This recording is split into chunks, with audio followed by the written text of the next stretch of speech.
Commission meeting for December 10th, 2012 is called to order.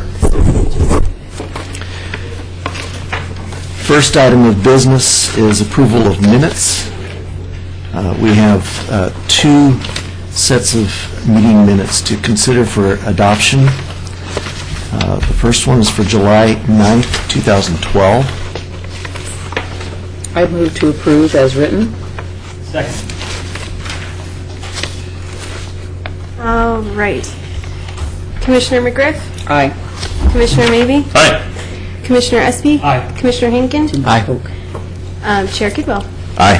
All right, motion passes. believe it might supplement our voice. The second item is the adoption of minutes for July 23rd, 2012. Is there any comment about those minutes?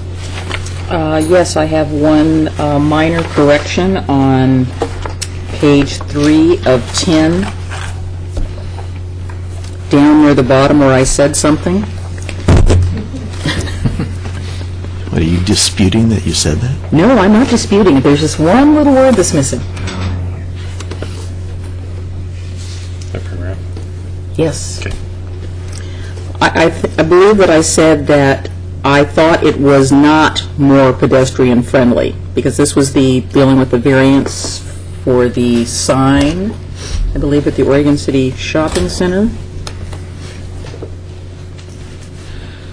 Oh, they left out the word "not"? Yeah, just not. That hardly makes any difference in the meaning at all. Well, You don't think that sign is... yeah, that's what I was trying to get across, that that very large sign was not pedestrian friendly, and that you would have to really crank your neck to be looking up there at it. Yes, I would concur. That's my recollection of what you said.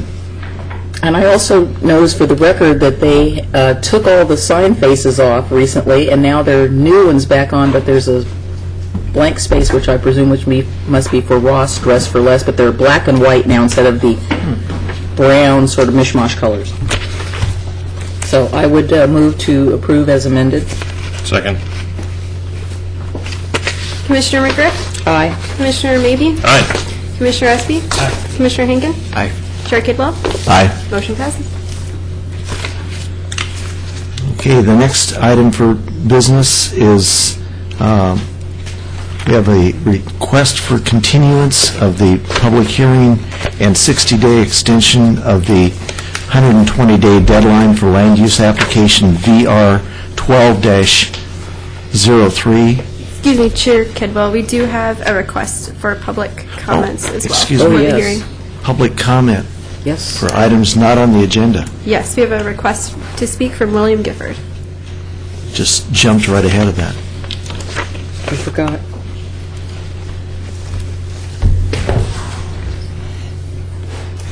Chair Kidwell and Commissioners, my name is William Gifford and I live in Oregon City. I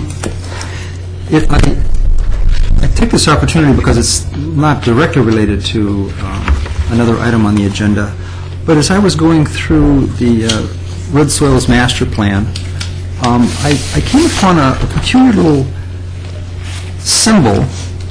Chair Kidwell, this is an item that is on, Yeah, but this is not going to be talking about. how do you know? Well, if it is, what should I do? If this is related to the master plan that we're going to be considering tonight, I suggest that you I think it hold would be your appropriate comments. to ask it at that time. It would be The more, entire master plan is open for discussion. Exactly. Right. And if you have questions about a map in the master plan, Yes. I think that it is an item that is on the agenda. Okay. so And in the event, we'll give you 3 minutes in whichever location. I think your comments would be more appropriate while we're talking about the master plan. That's fine. That's fine. So how about holding your comments until No then? worries. Thank you. Okay, we will continue with the item for continuance, land use application VR 1203, MD 12-01, and MD 12-02. Do we have a staff report? Thank you, Chair.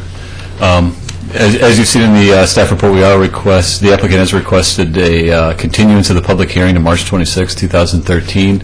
We continue to work with the applicant on looking at the traffic impacts associated with their proposal on this application for an additional accessway on Beaver Creek Road from their property. So associated with this continuance, as you stated, is an extension of the 120-day for 60 days to accommodate this request. If there's anyone in the public, we'd recommend taking comments from them before, if you do decide to grant this request and continue the public hearing to February 11th, 2013. That concludes. Okay. Yes. So, is there anyone in the audience that would like to speak to this issue? Seeing none, do we have discussion? I just have, what do we have building up on the horizon? Is this item going to hit us on top of something else, and we're going to end up with like a 5-hour-long meeting because of the date, or do you foresee it not being an issue at this point in time? I understand we're asking you to do a 90-day crystal ball, but you are in charge of the department. Yeah. At this point, I don't see a whole lot Yes, Crystal. stacking up. Okay. There's potential for another application, but Okay, I just hate to kick the can down the road and discover that we've got a lot of work suddenly when plus or minus one meeting could make it a much more smooth process. So. I understand. So do you anticipate that this will be the final continuance? Because I'm kind of thinking they're setting the world record here, not that we would say no, but, at some point in time we could say, well, enough is enough. No, we're not going to grant your continuance. I think I don't have an answer for you yet. I think it's going to We're depend close. on what that transportation Station analysis study, looks yeah. like and what safety concerns are addressed. Okay. What is this the second or third continuance? I think it's the third. Third, I believe. We're heading for number 4. And the primary issue is the transportation study? Transportation study, previous land use decisions on the property concerning accessway from Beaver Creek Road, access spacing standards, and conflicts on turning movements. Okay. Any other discussion by the commission? I would so move. Commissioner McGriff? Aye. Commissioner Maybe? Aye. Commissioner Espy? Aye. Commissioner Henkin? Aye. Chair Kidwell? Aye. Motion passes.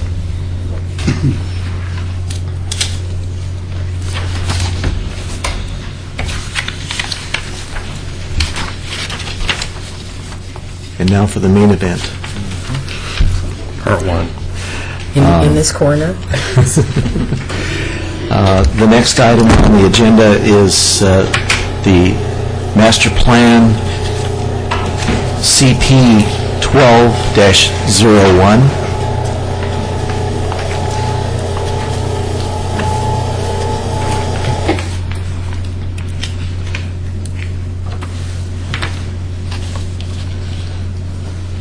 Do we have a staff report? I think you have to, Do I need to read Yes. the magic words? yes. please. We are legally bound. I was hoping I might be able to get away with Why that. don't you just tape it, and then you can just play it off your Play it there. iPad? Yeah, You know, I could do that in lip sync. exactly. Okay.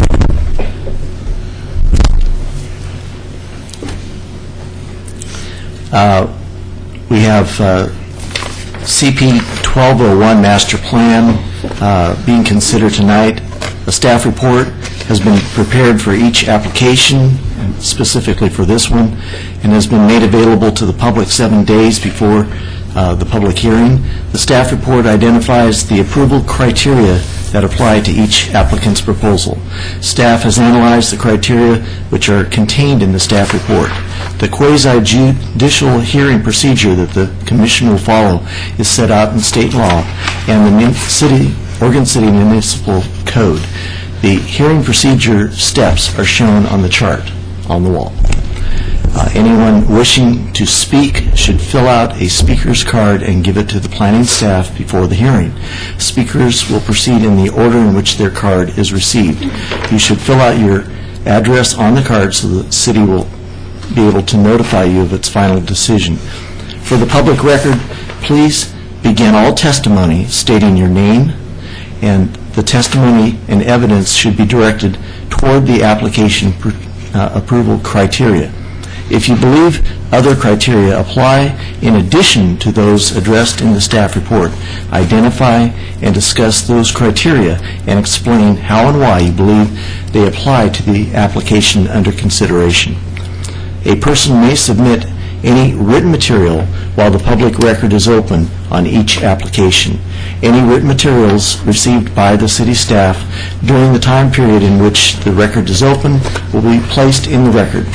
Written materials submitted during the public hearing must be presented to the city staff in order to become part of the record. If a person intends for PowerPoint presentations, oversized poster boards, reports, pictures, and other exhibits used in their oral testimony to be placed in the record, copies must be submitted to the city staff while the record is open. If they are not given to the staff, they will not be included in the record. Any person wishing for a continuance to present additional evidence and testimony or to keep the record open to respond to new evidence must make that request before the public testimony portion of the hearing is closed. If the Planning Commission makes a decision with which you disagree, any issue that you may wish to appeal must have been raised for the consideration of the City Commission or LUBA or both.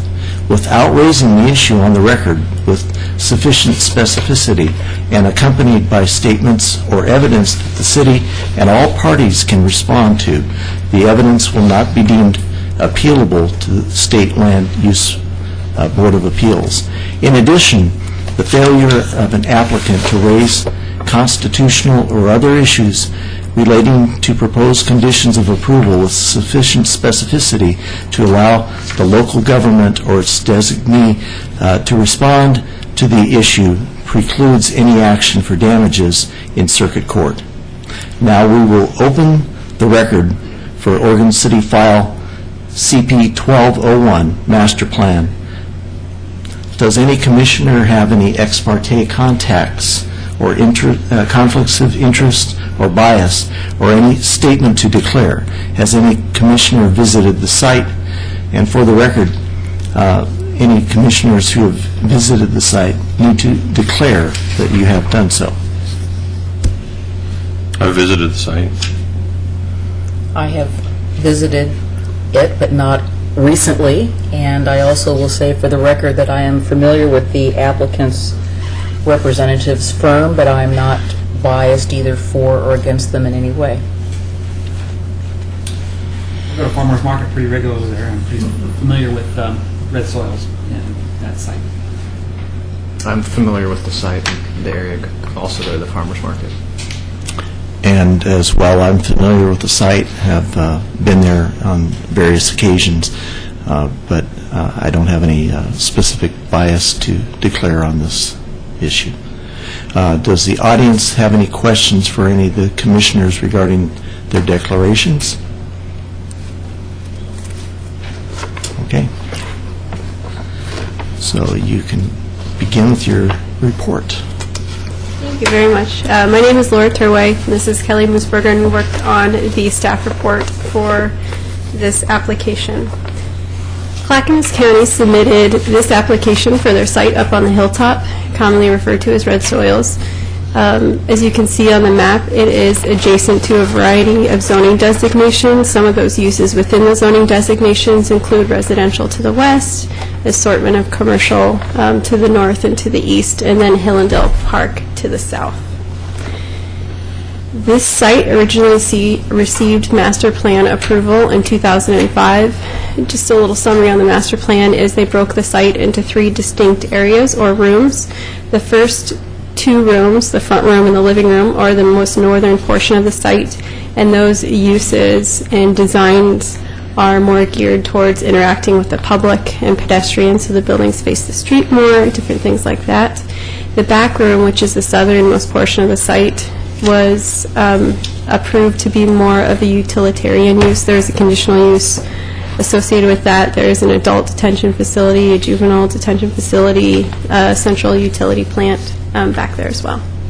So, in this application, the applicant submitted a master plan amendment to include the Silver Oaks facility in their master plan area. You can see it on the screen. It is the property circled in red. This building was previously occupied for light industrial uses. It was a metal manufacturing shop, and the applicant would like to utilize the site for storage of evidence and processing of evidence. It's about a 68,000 square foot facility. Staff reviewed the master plan criteria in Chapter 1765 of the code and does believe that the inclusion of the Silver Oaks facility complies with those criteria. There was a transportation letter that was completed by Kittleson and reviewed by John Ripplinger of Ripplinger & Associates, which is our staff consultant, and the outcome was that the change of use of the site to the evidentiary storage facility actually reduced the number of transportation impacts. As well, the comprehensive plan urges staff or the city to accommodate the county with additional jobs and the facilitation of the master plan process. The next item that was included in their application was 2 adjustments to the Oregon City Municipal Code. In general, the adjustments would allow the removal of existing fences and for those fences to be rebuilt as is, as well as allow new fencing that would be chain link, which is no longer allowed in our code, and fencing that would be greater than 6 feet in height, which is also not allowed in our code. The applicant submitted a map shown on the screen with a variety of existing and proposed fences, so you can see in specific locations the fence material that they have proposed and the fence height on that same fence. On the map, the fences circled in yellow are the ones that don't comply with Oregon City Municipal Code, either because of fence material or because of the height. As you know, the site was constructed over a long period of time, and there was a lot of fencing there that was previously approved that is no longer allowed. In 2009, July of 2009, the city no longer allowed chain link fencing in places where it's visible by the public. And in 2004, we also reduced our fence heights as well. So you can't have a fence taller than 3.5 feet in front of a building and 6 feet behind a building. Before that, our fence height was 5 feet in front of the building, and then there was no limit behind. So the proposed adjustments would only include the fences that are identified above. The staff reviewed the adjustments in accordance with the adjustment criteria in Chapter 1765. The applicant proposed mitigation for these adjustments. Some of the fencing that they have proposed was to be painted, but not all of it, as far as the chain link is concerned. Some of the taller fencing is located in the southern portion of the site or the interior of the site, so most of it is not on the edge. There's some landscaping that is existing, and then they had proposed landscaping where they could as well, but not all of it would be screened with landscaping. Staff recommends that the Planning Commission approve the adjustment for the existing fencing.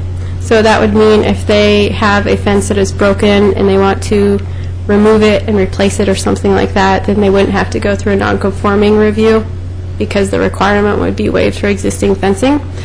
And staff also recommends that the fencing in the living room and the family room portions, again, those top 2/3 of the site, comply with the Oregon City Municipal Code for new fencing, since that master plan had those uses that interacted with the public, and we didn't want to create barriers taller than 6 feet. And also, we wanted to have a high quality of building material and not allow chain link in that section of the code. It's not allowed. The last is that staff does recommend the Planning Commission approve the fencing proposed in the southern portion of the site, which is that utilitarian back room. They're identified on the map above. The last part of this application includes a detailed development plan for the change in use of the site. Again, it was a metal fabrication facility and now is becoming an evidence storage facility. With this, the applicant would also like to install additional landscaping. You can see their landscaping plan there, and install a 12-foot chain link fence that's shown in red. The 12-foot chain link fence would keep in evidence and then their fleet vehicles as well. Staff reviewed this detailed development plan with our Oregon City Municipal Code and came up with a couple of conditions. I just pulled for the conditions that comply to this. First is some of the landscaping that they had proposed didn't comply with our interior parking lot landscaping. We require trees, shrubs, and ground cover. And some pieces were missing for the new islands that they were putting in, as well as on some perimeter parking lot landscaping as well. The next is there is an access way that leads from the edge of Red Soils Court down to Hillendale Park. It's shown in yellow. You can see that there is some landscaping that is proposed right here. We wanted to really make sure that the landscaping between the 12-foot fence and the pedestrian access way remained. We do have a code requirement that requires landscaping adjacent to pedestrian access ways, so the applicant, the condition of approval is to keep that landscaping there, and the applicant additionally proposed to install new landscaping as well. The last one that's in the staff report was that the proposed fence remain within 2 feet of the curb. So on this picture, which was provided by the applicant, this is the parking lot. So you're looking from east to west. And so Hillendale Park would be to your left if you're looking at the picture. The proposed fencing would have to be within 2 feet of that fence, of that curb face, and that condition of approval is to mitigate the fence height so that we retain as much vegetation as possible. The last is a condition of approval that... Stop before you go Yes. on. Could you... So So- you're saying that... Right here, they had Yeah. proposed this fence right there. Right. We want to make sure that it's within 2 feet of this, because if it goes way out here, then there's some trees that are in the way and some vegetation. So we want to keep it as close to this curb. So either on the inside of the pavement or the outside of the pavement, 2 feet either way. And that photo's from inside their parking lot? So yeah, it would have a gate there. And So the asphalt that I'm seeing in the picture and I have in my copies on the far left, that's their parking lot? correct. So you're standing around here and looking Okay. that way. There's an approximate, is it a 20-foot easement along that property line? There is a series of 2 utility easements from the property line. There's a 10-foot and a 15-foot pedestrian and utility easement that covers into the drive aisle as well, actually. So locating the fence to the side of that easement as much as possible is helpful if we ever need to dig that up and get in there. There's a last condition of approval that is not in your staff report that staff is recommending tonight, and that is, since they're proposing a 12-foot fence, and our maximum fence height is 6 feet, we were thinking that there should be additional mitigation other than just placing the fence in further, and that mitigation would be some sort of screening. We do have standards for perimeter parking lot landscaping that would normally apply, so this site was built before that standard was in effect, so it's out of compliance, and it requires shrubs to be placed every 4 feet. So if they were to place shrubs every 4 feet on the back side of the fence between the park, it would act as an additional mitigation to allow such a tall.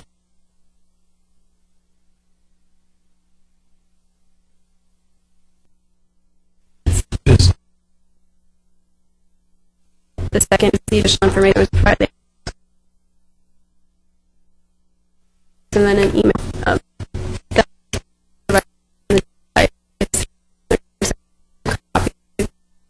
Over the back as well. Any questions? Yes. Operational phase throughout the life of the project.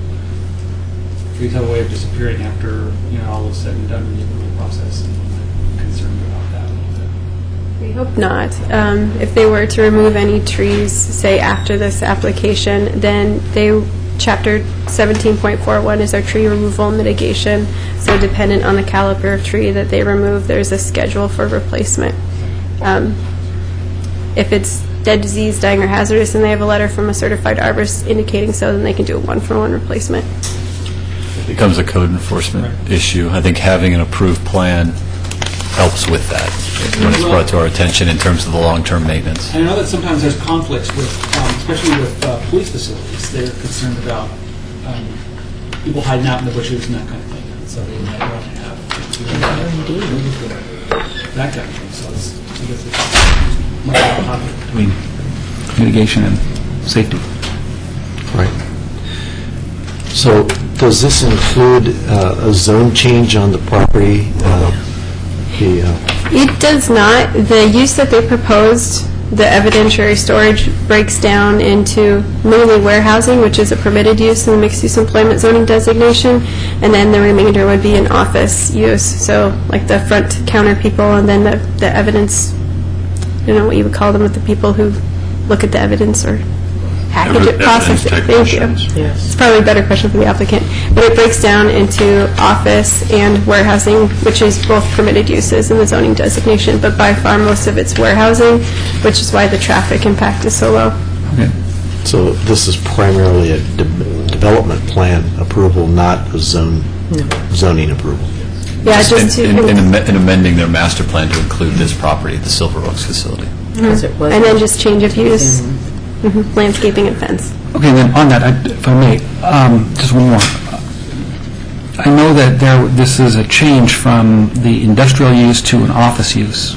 Was there anything looked at in terms of the amount of industrial use that we have in the city now, and whether or not that would have an effect on? Our mixed-use employment isn't technically a Title IV industrial land. It's not our general industrial zoning. So it's not counted in our industrial land survey to begin with, so we didn't do that analysis. And it's considered basically an equivalent use to what's there. It is. Right now. Yes. Okay. Taking away the user, if you look at what's being proposed, it is consistent with the mixed-use employment zone. Okay. And did you say there was a traffic impact study related to this? There was one. It said that compared to light industrial use, this proposed use actually had less of a traffic impact. I think it was around 25 to 30 less trips in the AM peak and PM peak. One was 25, one was 30. And then over the course of a day, it was a few less trips as well. So generally somewhat similar.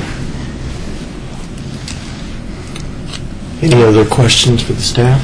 Yes, I think on the slide that you showed where you were referring to front rooms, back rooms, I think it's interesting to note that we are considering the properties in brown, which are, to me, more of a front room because they're adjacent to single-family residential and open space, that we're relegating sort of everything that we don't want to see out of sight, out of mind back there, even though we've got homes and a park. And I think that's maybe we need to be looking at that from a very different standpoint, in that the visual impact of what they're proposing is going to have substantial impact on those backyards and that park. And, I think if I was living there, I don't know if I'd want a 12-foot chain link fence with slats, which I will tell you honestly, I find very distasteful and not very attractive. I'm not sure that that's what we want to have continue in those locations that are adjacent to those particular uses. I know that the Red Soils facility was, the jail and things were there long ago, and the existing fencing, but I think that we ought to look at some sort of plan by which, over time, the county mitigates those fences to make them in compliance. I think that that's a reasonable approach, and I didn't see that considered at all. So that we do have something that meets our standards instead of having this continue in perpetuity by going, let's wave our hand, and then it all just goes away. So I'll be interested to hear what the Right. staff. I guess I'd like to chime in a little bit on that, because that's kind of the same line I was thinking, is that I understand the jail's been there since, Methuselah. long time, at least 50 years. But there is a plan to move the adult jail facility away from where it's at right now. So there is the potential that need for the 12-foot fence right adjacent to the Hillendale Park at some point in the future may be diminished. And I guess the question I would have is, given that the proposed Silver Oak building is housing evidence, and probably you're not worried about the evidence trying to escape, I would question the need for a 12-foot fence at that location. So I would be curious to hear the justification why a shorter fence wouldn't do the job just as well. And I just wanted to add to, this is the amended master plan, so this is the approved master plan, which included the conditional use for the jails. And so this is the new location for the adult detention facility, and then down here is the juvenile detention facility and the central communications. Could you point to that one more time? You So, said that's the Juvenile. Juvenile, I think okay. that's juvenile. Bottom. bottom, yeah, I see that. And then the central communications, which is the CCOM Right. for 911, and then this is a central utility plant. So in that master plan, which included those conditional uses, these were all very industrial uses that were not geared towards pedestrians at all. And I didn't find anywhere in the master plan that talked about removal of all the existing fences on site.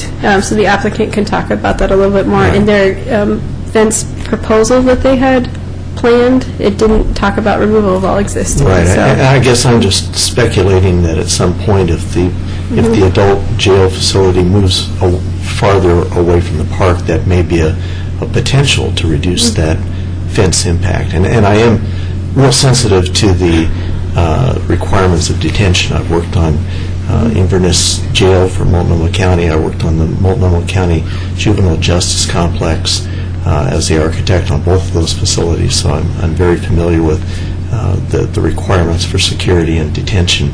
But I guess I would have to have somebody convince me that there's the need for a 12-foot fence around a parking lot that's nobody's going to be trying to escape from. I do know that the applicant had indicated in their development proposal that there are recommendations from Department of Homeland Security in different jurisdictions for the height of the fence to exceed our fence height. Better than that, they can It says explain further. recommended. Yeah, those are the Does. same. But in their defense, Charles, let me start, without giving away which strange TV shows I watch, over the last couple of months, I've seen a number of alleged representations on TV shows where people were breaking into evidence facilities, and I thought about that when I was reading this report. The interesting thing about, and that's another reason I'd be curious to hear more about the fence design, if it's just barbed wire as opposed to razor wire, statistically, the difference between getting over a 12-foot fence with or without barbed wire is about 30 seconds more. So the barbed wire is pretty unsightly. It really doesn't add that much security. Razor wire would add a significant amount of security. Spikes So do too. I'd be curious. I've seen demonstrations of people going over a 12-foot fence with barbed wire and a blanket, and it was like the barbed wire wasn't even there. Even there, yeah. I saw that on TV, too. If I hear this correctly, you're looking for more discussion and more findings concerning the appropriateness of the height fence, some type of looking at least bringing fences into conformity with whatever is agreed to is appropriate. Well, So I think it's good to get these questions out. Denise and I are kind of on the same Same page. page. I don't know about everybody else, but you look at the park, and I'm familiar with Hillendale Park, and it has a neighborhood feel to it. And I'm just seeing adding another 12-foot fence with razor wire on it kind of is going to reduce that neighborhood feel. No, that's really good. Any other comments or questions for the staff at this point? I agree with you guys. Other than if they absolutely had to have the fence, then there would have to be a dense enough vegetative buffer there to screen the fence out completely. And have it dense enough to be imperceptible, really. Any more questions for the staff? I'm curious if there are other cities who are not, or counties that are not following Department of Homeland Security's recommendations for evidence and securing, how many places are there where there's not a 12-foot fence? Is it indeed best practices? And I'll just throw out that I'm completely opposed to everything you just said, but I'll wait for what they have to say before I make any other comments. Okay.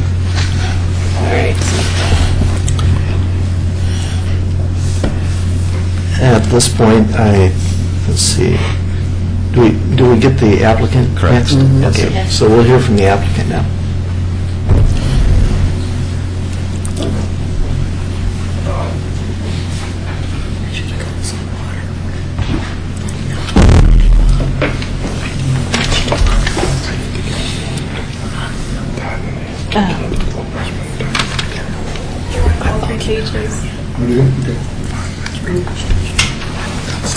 Yeah, great.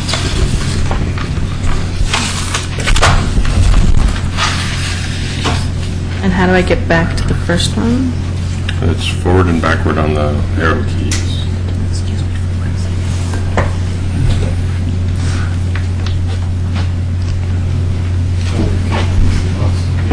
Mouse up to the top where the arrows are next to 4 page numbers.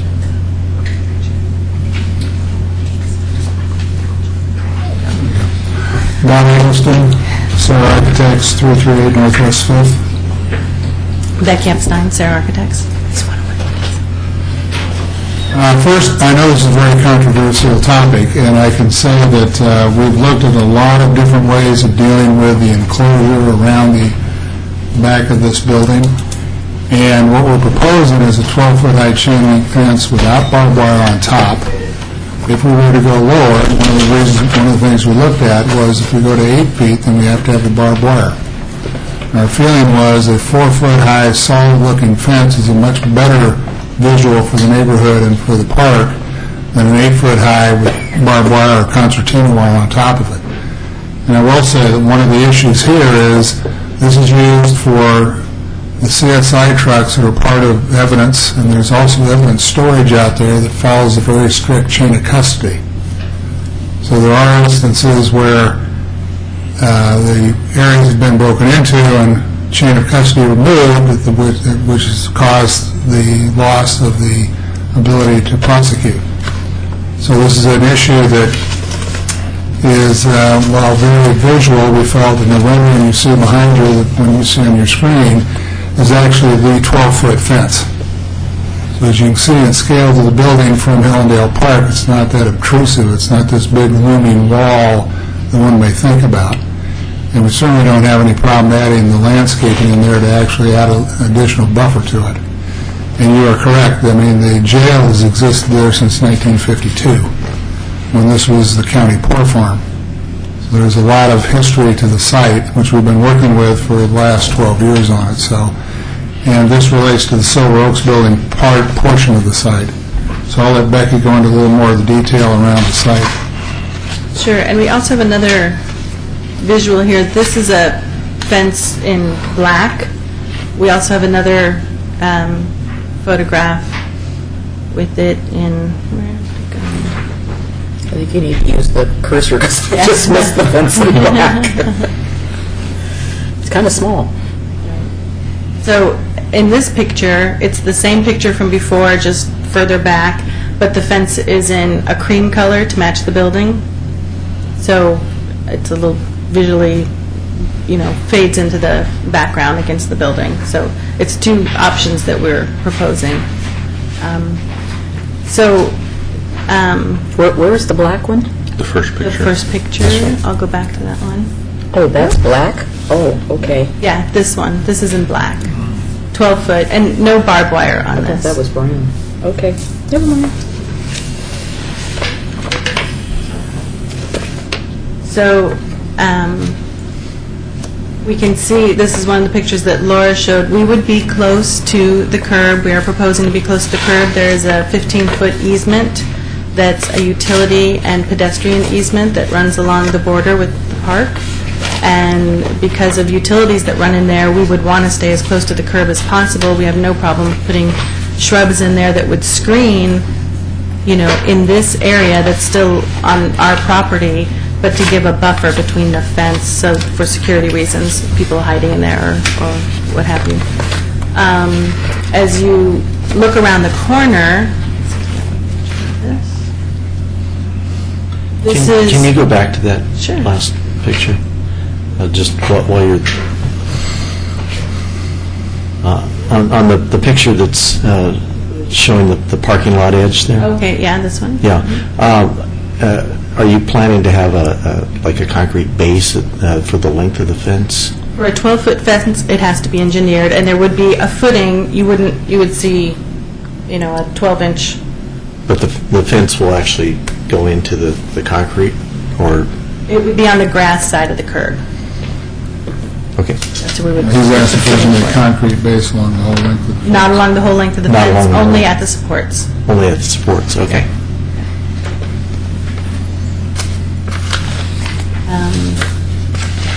So this picture here in the center, this is looking at the west side of the building. So this is Red Soils campus. There's existing shrubs here. Here again, we would be as close to the curb as we can. Some of the plants, they're just a little bushy now. They would need to be trimmed, but all of the plants would remain intact. We had proposed that we would involve an arborist if a plant needed, for some reason we were concerned about its safety or its health during the construction of the fence, to either relocate it or replant if needed. But that was something that we had offered to always keep an eye on the health of the plants, the existing plants. Any other questions about where it would run along Silver Oak?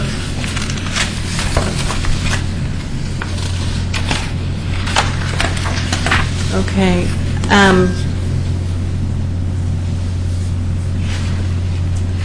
Is there any questions we can answer about fence? Well, not necessarily about the fence, but what we were given shows of this vicinity map, and it indicates the two buildings, the Silver Oak building and this, and then a little cluster of trailers off to the side are all part of the site. I was curious as to what the reference to those was about. Cluster of trailers. Yeah, right about where your hand is, the little pointer, if you move it further west. Further west? Yeah, a little This is further. a little further? Right there is where it is, just off their picture. Oh, just off of the picture? Yeah, but what we were given shows a vicinity map, and it points to 3 sites and says, Oh, the aerial photo. yeah, It's an aerial photo from 2011. this one, and it points to a whole cluster of trailers, which is part of the juvenile facility. Your existing buildings that are on campus right now, Mhm. they were part of, Yeah. formerly Points there, facilities there, was and there there. before they moved. Can you speak into the microphone? Oh, sorry. So the buildings are all existing, they've been existing for... They're trailers, basically. Some of them are. Dog Services is a building with a foundation. It's And Dog Services is the building here. right about where the hand is there, and that's an existing building. And this is as well, the one that borders on the site itself. It's a shed-type building. I'm just curious as to why they were indicated as part of the subject site if they're not part of the development Oh, plan. I had that same question too when this was sent to me. I guess these are different tax lots, and so that's why there's 3 different tax lots on the campus itself. And we're not merging them, we're just keeping the different tax lots, but I think that's the answer I received. Yeah, the building to the north is the Central Utility Plant Elections Office. Right. Okay. No development there. Because I was going to say, it's like, that's like juvie intake and visiting. Oh, no, they're classrooms for volunteer programs. No. Well, that's not what the sign in front says. But, okay, thank you. So I just wanted to clear that up, that this is really all about the Silver Oaks building and its surroundings, and everything else is Only that. is ancillary. Right. Right. Okay. Well, except we're also considering the existing fencing To be grandfathered in. beyond that. Ooh, I don't like that word. Pre-existing non-conforming. Yes, you're right, that is a better word. Yeah. Grandfather. Sentence. I don't know I what don't know, that I means. respect my grandfather, I don't know what you He's dead. I'm a little curious what the extent of that non-conforming, I don't know if you can, if you've got one of the maps that actually shows the whole site, that you could identify where the non-conforming fencing is. The PowerPoint at the bottom actually shows all the different, yeah. There they are. Okay. Oh, So it's all the ones with the little circles right, on it. okay, so can I talk to that for a few minutes? So here's our Silver Oak building with the 12-foot fence that we're proposing. All of the new buildings, right, the eventual juvenile facility, CCOM, the adult detention facility, those we are proposing to, once again, use chain link in an 8-foot height. If it's at 8 foot, we've found that we need to use concertina wire. If it's over 8 foot, 12 foot works well. This are all the back room areas. In the areas up in the living room and front room, I had proposed a 12-foot decorative screening fence, which would be above code. We're fine with an 8-foot. That's more, that should handle any sort of mechanical screening we may need to do, transformers, things like that. We can repair that to say, to match your code. That's fine. Those are all future buildings. At the DSB and the PSB, there are some higher fences that were That's Development Services and Public Services that are existing buildings built the last 8 years at the site. Yeah, they're screening some taller mechanical equipment, and they were Transformers, et approved. cetera. So they're functioning as a screen, not just as a Yes. fence. And they're decorative. They're part of the site cast concrete walls. They have a metal panel to them that matches the building. They were integrated into the architecture. If you recall, we actually built a fence on the west side of the central utility plant to enclose, to screen the cooling towers and things that are built out there, and there was actually artwork put on that. There's a geocache right there. Sorry. The geocache there.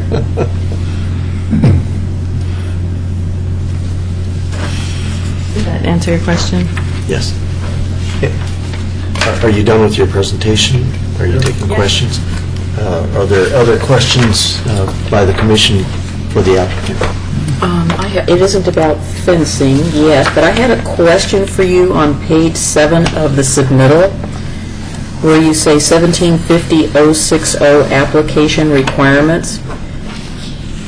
Maybe it's just me reading into this, but it says that Clackamas County is the sole contract purchaser of the property. So does that mean the county is purchasing this property on contract from somebody and it's been recorded? That's what that means to me, but I'm just trying to find if I'm interpreting that correctly. I'm trying to think if I would ever have written something that sounds that technical. Page 7 of the report, midway down the page, 1750-060, and it's the response to, it's your submittal on page 7.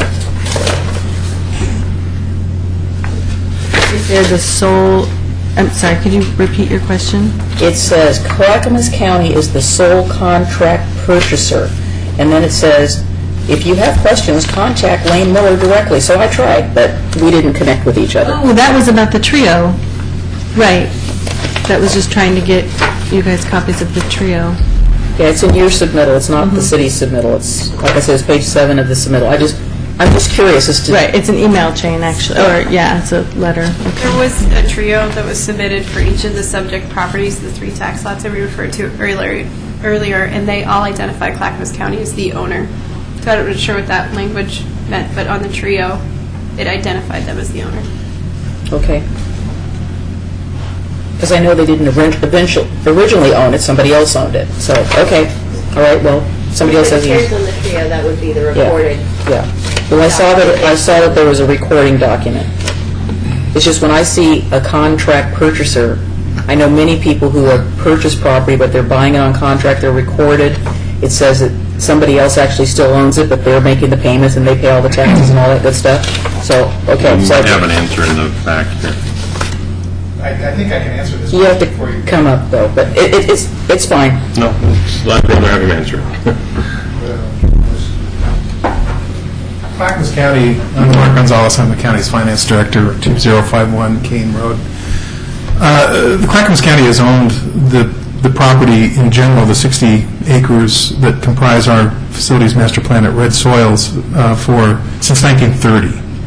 In fact, the original purchase was 100 acres, I believe. We have over time sold some of that property, I believe, to the city of Oregon City's Urban Renewal District and some other uses. We purchased the building, the Silver Oak building, and the building to the north of it outright. We did not purchase on any kind of contract. We are the sole complete owner of those properties. Okay, so it's just wording. Yeah, it's wording. As I said, when I read it, it meant one thing to me, that's why I asked the question. Wording of which I'm not familiar with. How long have you owned this Silver Oak building? Silver Oak building we bought in 2009, is that correct? I think we bought it in May of 2009, completed our purchase. Okay. And we had a tenant in there that we arranged for them to have a kind of a graceful exit over time as they searched for other property. Okay? Thank you. Thanks. Are there any other questions for the applicant? Okay, thank you. Oh, actually, I guess I do. I'm sorry. It's one of those that just click. Does it need to be chain link to meet the security requirements, or could it be wrought iron parallel bars? Like the more decorative stuff. If it's narrow enough that people can't get through, and they're 1-inch squares, people aren't going to be tin snipping through them like they would a chain link fence. So I would. Yeah. So I'm just curious, chain link versus a more decorative wrought iron thing. So we got quotes from a local fence vendor, and a wrought iron fence engineered 12 foot high with a rounded pointed edge was over $400,000, and we thought that was a very high price for the taxpayers of Clackamas County to pay, given that we already have the chain link fence as a language going on in the park and in this back of house area with the residences that are there, that some of them have chain link. We also already have chain link on the property along the pedestrian easement. There's a 4-foot chain link fence there. And it seemed more of a similar language to use the chain link fence and to not try and draw attention to it and screen it as much as we could with plants and the slats. Okay, it just seems to me from a security standpoint that with the additional bushes that they want, screening landscape vegetation, that being able to be in the building and look out and see if there's anybody approaching your fence from the outside would be of benefit, whereas chain link with the little slats, it's a blank wall until somebody goes snip, snip, snip or drops down from the other side. So. Well, we'll have cameras up as well, like we do on all the other buildings, that'll be monitoring that as well, looking. I would just comment that the wrought iron is probably a more climbable fence than the chain link. Not if there's no crossbars. Have you ever gone up straight up? 12-foot. Sorry. Yeah. For the engineering of it, we would have to have crossbars, and then at that point, we have to add another mesh metal piece in there so that you wouldn't be able to climb it. and then it takes on a whole different presence. Then it starts to look like a prison. Yes. What about other, since the report indicated that you looked at other materials, what about privacy wall panels, wood fencing, anything other than chain link? Well, like I said, we looked at many others. We have wood on campus. There's a few locations. We have a nice exercise path that winds through the campus that has a great little, wood fence near it. But it's not in the language of the park, and the wood can be damaged easily. We heard from our neighbor, the Lasani Foods, that there's a lot of graffiti and vandalism that occurs. They've had their flagpole vandalized. They've had all sorts of things happen on their docks and trailers that are back there. So we're very concerned with, the potential to harm these fleet vehicles that, have very expensive equipment in them, and the chain of custody. That Well, they goes- graffiti over the slats and the chain link fences, if you noticed them around Portland. Right, and it's easier to take care of that on slats, on chain link, than it is on wood, so we're So proposing that. I'm giving you the opening to tell me about the other things that were looked at, since I asked. One of the other things we looked at, it was still chain link. So I said other than chain link. Well, so it's kind of it had a little bit more, let's say, pizzazz to it. Okay. They do designs in chain link, and we were thinking that we could put in the, Hillendale baseball logo in there, or their baseball team, or a park thing that they could design in there to make it more just Artistic. artistic Yes. with the park itself. It was much more expensive, closer to the wrought iron price. So it was really only chain link, wood, and then wrought iron that we looked at. Okay, any other questions? I'm sorry, can I ask a question? Do you have any other ideas? I said, they have privacy wall panels, again, they would be, It's into the expense. yes, it'd be graffiti. And also you'd need a footing wall with that, rather than just the foundations for the structure itself. You'd need a full stem wall. And with the utility easement that's there, we were worried about running into any utility line, so we really wanted to try and keep that as minimum of a footprint as possible. Okay. I think it may be helpful for the planning commission if you could just walk through where barbed wire would be proposed on this. Oh, that's right, you had mentioned that. So if a fence is lower than 12 foot, right, if it's at 8 foot or lower, in the adult detention facility, juvenile facility, or the CCOM, we would need concertina on that. Would that be in the form of a security fence and then another fence beyond that? No, it would be on the top of that fence. Loops on the top, yeah. To prevent people from going over Well, the yes, but I mean, put the one that's, you need to have the extreme security closer to the facility and maybe not so close to the residential part. You mean in some of these future proposed buildings? Well, anything that would be requiring high security, maybe having a double set of fences so that the one that's the most extreme might not be as visible. You've got to look through a couple of them. Makes it harder for people to get away, too.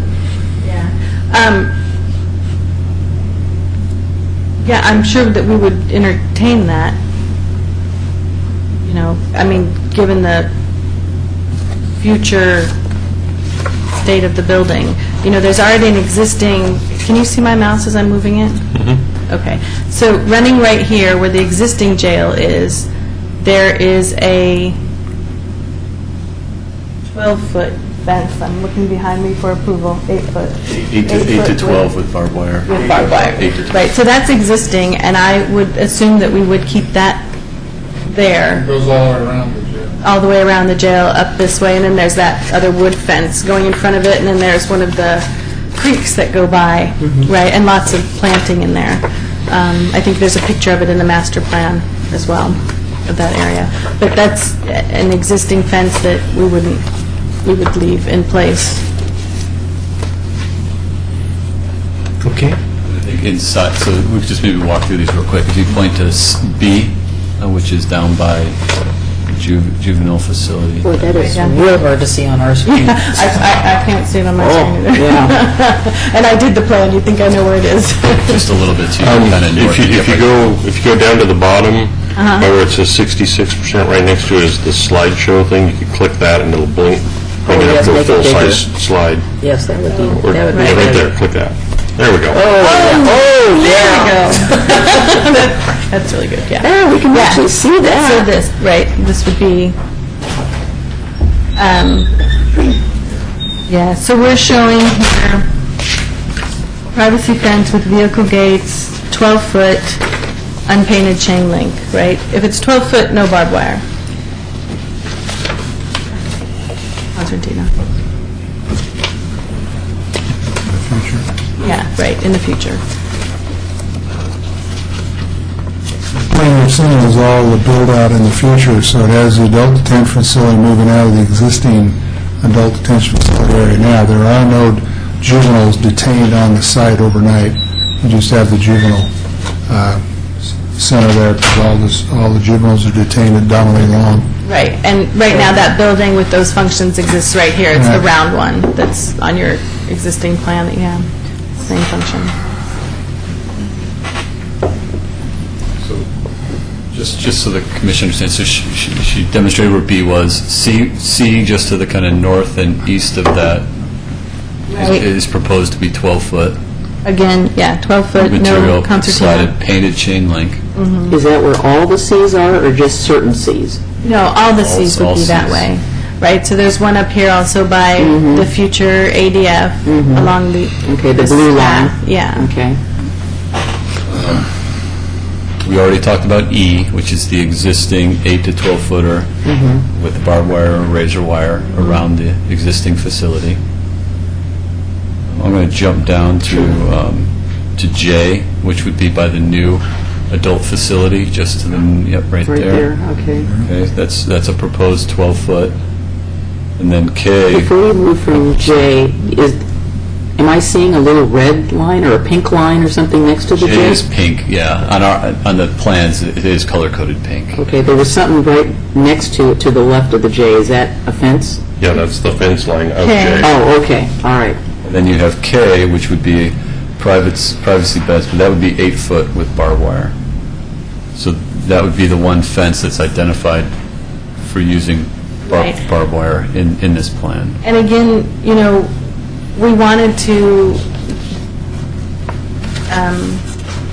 open up this fence discussion, and I would say that the future of the design of the building and where access points are going to happen and where fence might be needed, I think, you know, always something that we can come back to and discuss. And hopefully the architecture, similar to what we did at the DSB with some of those taller screening walls, that the architecture itself can accommodate these things that we wouldn't, you know, necessarily.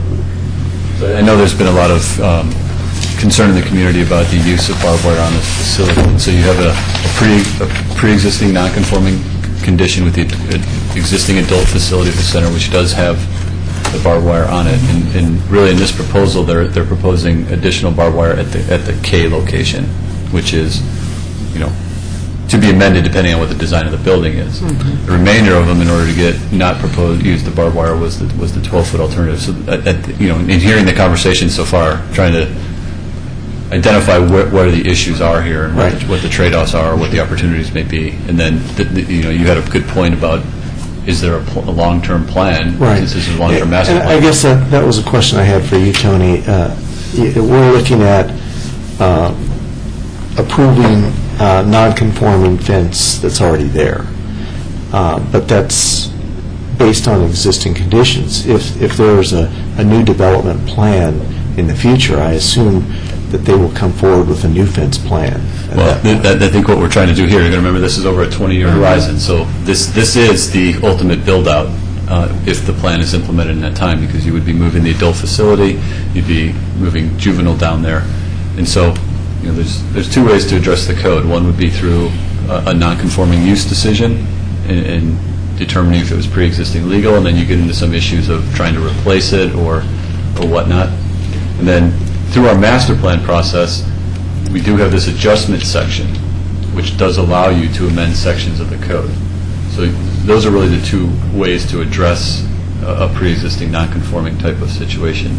And so through that master planning process, since you have the ability to change our existing code, that's what's before you tonight. In looking at this holistically, does this make sense over the 20-year planning horizon on the property? And so you do bring up good points about how do you move more towards conformity or not. Are you just going to say it's existing, it's allowed, it's justified, and it makes sense here, or does it need to move more towards conformity? Mr. Chairman, before we get into further discussion, I was wondering if we could hear the rest of the testimony and then dive in. Right. I was actually planning to excuse the applicant if we're done with the questions. Yeah. Thank you very much. We do have one card. And a second one. If there's anybody else that wants to speak, please turn your card in. We have a card from William Gifford.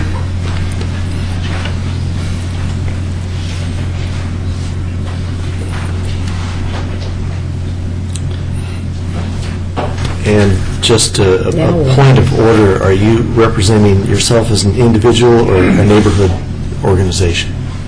As a point of order, I tried to speak earlier as an individual, and I'd still like the opportunity to do that. And then I have remarks speaking as the neighborhood chair for the Hillendale Neighborhood Association. So ask your question about the map. So, conditioned at the City Commission. My name is William Gifford, and I live in Oregon City, and I'm speaking now as an individual. But as I was going over the master plan, Red Soils Master Plan January 12 update, and I was looking at the map regarding this particular area because that's what I thought we were going to be talking about. I noticed a little symbol that seemed peculiar to me, and it's just an empty square, and it says cable television riser, and yet on this particular document I can't see where that cable television riser is. And my question or comment is if that is part of the black fiber cable that was installed, and if that was part of the master plan, is to have that broadband interconnectivity through the buildings on this site, I would be curious to know where it wound up on this Lot 6 regarding the Silver Oaks building. And secondly, I'd be curious to know has it been activated? Because I didn't think that was activated yet. Does anybody know that? I think we have to have the applicant come up. Applicant's rep. You know what he's talking about, Don? No. Okay.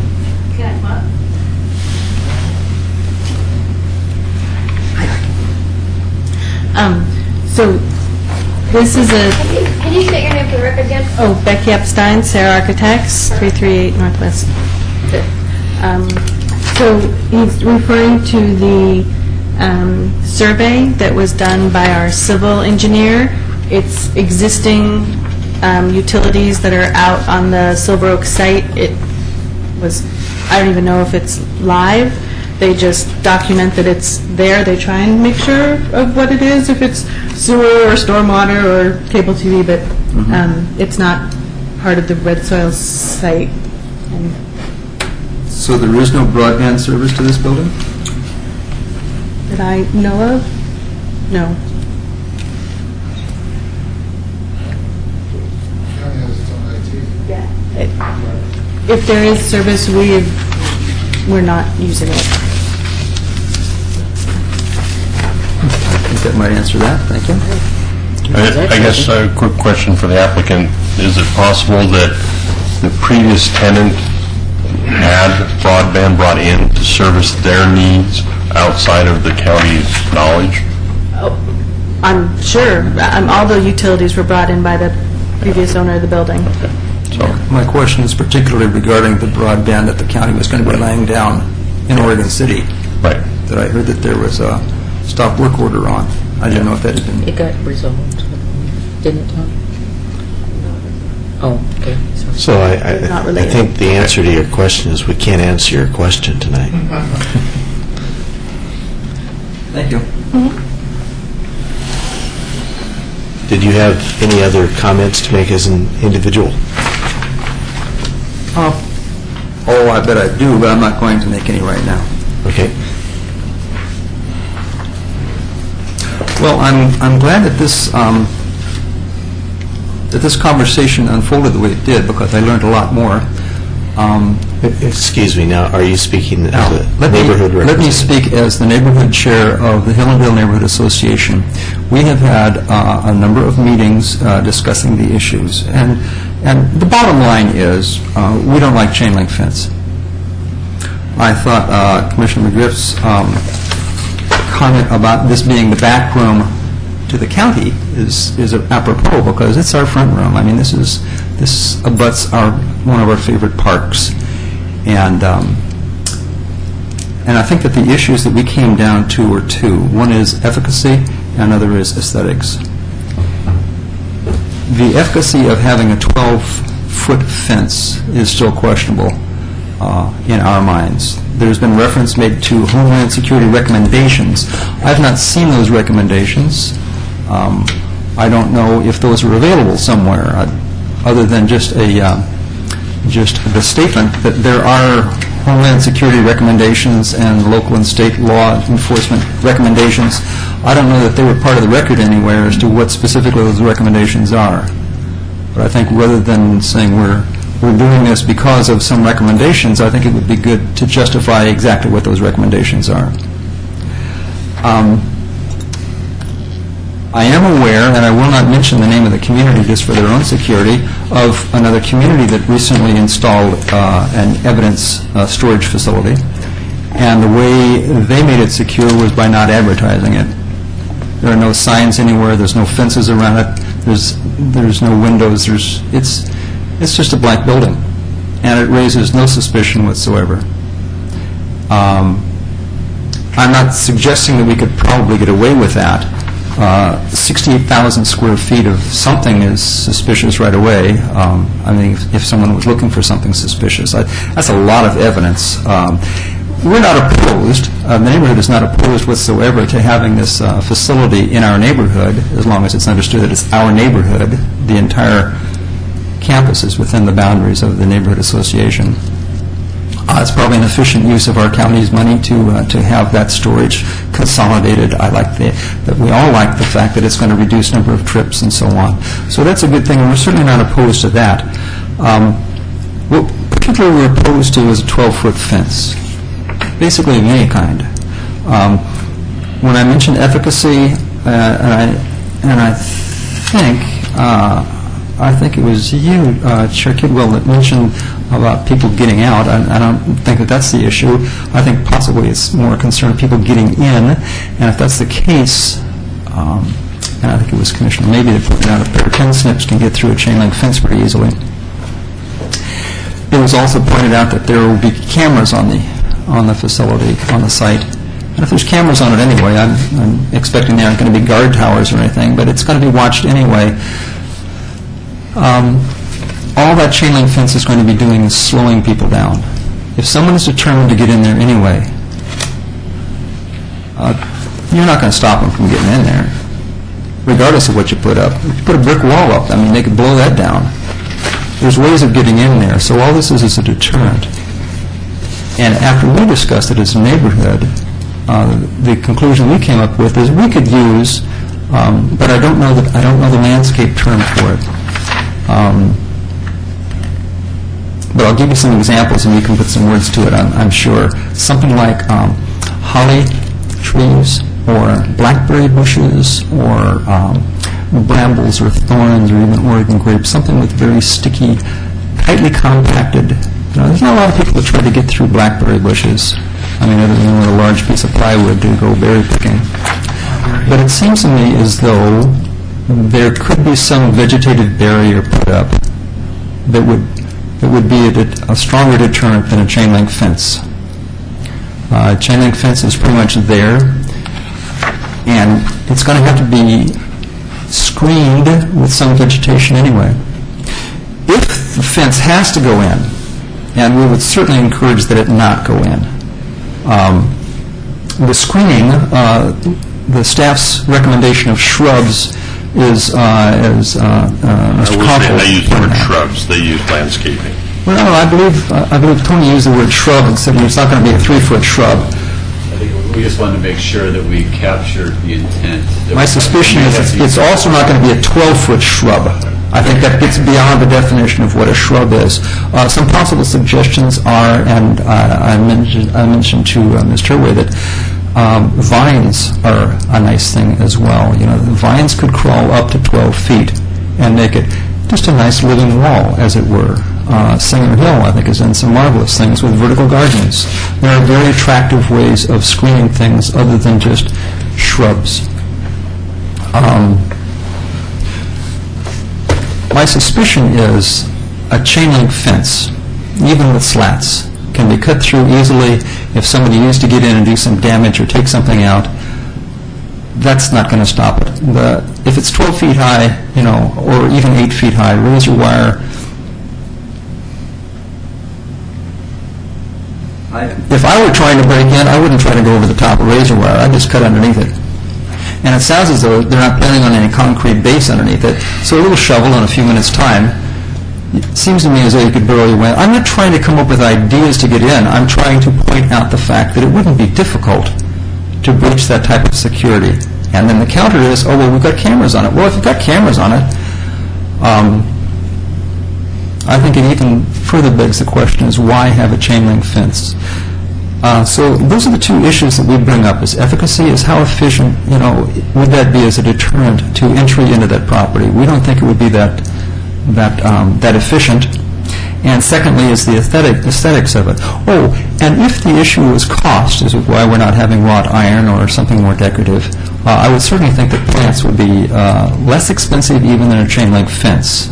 And from our perspective, much more effective and a little greener, a little more organic, and I think a stronger deterrent. What I didn't understand was the scope of this conversation. I thought that this was just about the Silver Oaks building and particularly the fence that was going to be going up between that building, or the proposed fence, and the park. And now it appears as though, from my understanding of the conversation, it's also discussing the master plan of all the fencing on the grounds throughout the entire campus. That is correct, yes. That's correct? Okay, well... The non-conforming fencing on the campus. Okay, that part was not clear to us, and we as a neighborhood association did not have time to discuss and review all of the existing fencing and proposed changes to those conditions. Okay. Do you have any other comments? The only comment is the issue of the slippery slope. That if we say, yeah, okay, well, this time we're going to let you put up a 12-foot fence, but don't come back again, because the next time you come back, you can say, oh, we gave it to us last time, why can't you give it to us this time? I just think that a line needs to be drawn. We have a city ordinance that says we aren't going to have any fences over 6 feet, we aren't going to have any chain link fence. I mean, that's pretty simple. Under what condition would you grant a condition for that? I think it would have to be really strong, and I don't see this as a particularly strong reason for modifying that. So we would encourage the use of that building as proposed, but we would encourage some sort of a vegetative barrier rather than a chain link fence. Okay. We're open to questions. Is that clear? Very good. Thank you. Before you leave, so let me ask you a clarifying question. Okay. You said that it was not the understanding of the neighborhood association that this request also included all the other fences. And would more time be needed to complete that review? If we needed to come up with a response that would be adequate to address the future planning of all fencing around that campus in our neighborhood, we would need more time to review that. I think I hear a request. If we need to make a formal request for for an extension of this public hearing until we have such time as to review those fencing requirements, I would like to make that request now. Okay, very good. Are there any other people this evening that want to make a statement to this application in the audience? Would the applicant like to... You have. Oh, we do?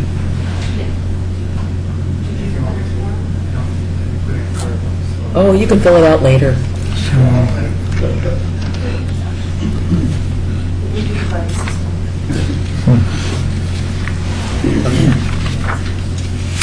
Good evening.